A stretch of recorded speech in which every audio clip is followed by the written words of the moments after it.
Dear listeners, this week we have Parshas Vayikra. In it, the Torah treats a great deal about the korbanos, the sacrifices that the Jewish people brought in the temple, in the Beis Hamikdash.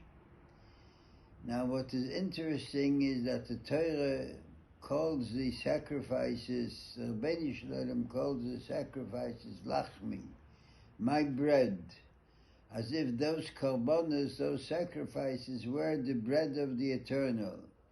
A very difficult expression.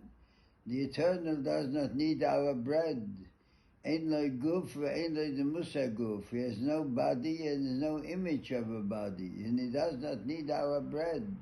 How do we explain this strange expression that the korbanos are called by the Eternal himself, Lachmi, my bread? Why does he need our bread? But perhaps the explanation is as follows. We know that when people are deprived of food, the neshama leaves the body, the soul is separated from the body.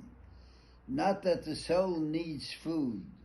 The soul itself, the neshama, of course, does not need physical food for its existence.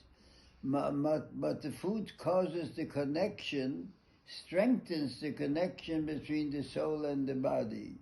And if there's no food, the soul departs from the body and the body ceases to exist. In other words, the food makes possible that the strange connection, the strong connection between the neshama and the guf.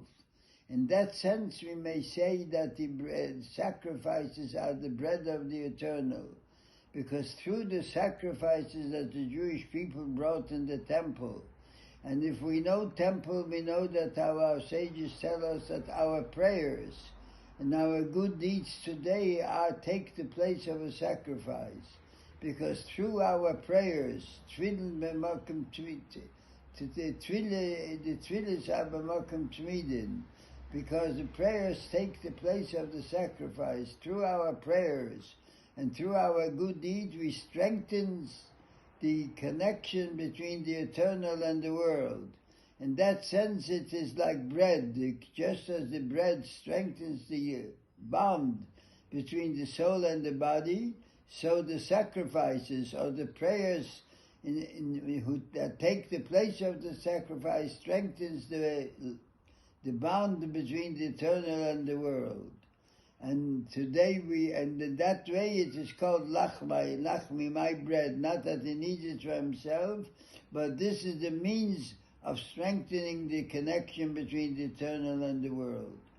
In this difficult and dangerous and threatening time, in which we are also worried about our existence, our people together with the whole world, we need the protection of the divine protection of the Eternal to make sure that he protects the whole world together with our people from the dangers that are threatening everybody. And of course, by our prayers and by our good deeds, by caring for the other people in this world.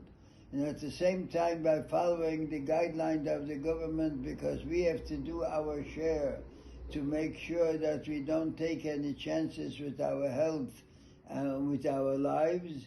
The Rabbeinu Shalom will have pity upon the world and upon our people and bring us the divine protection, and will be spared the anger of the Eternal, and will be privileged to see the salvation of the whole world and of our people. Al de Mashiach Tzidkeinu b'mehera v'yameinu. Amen.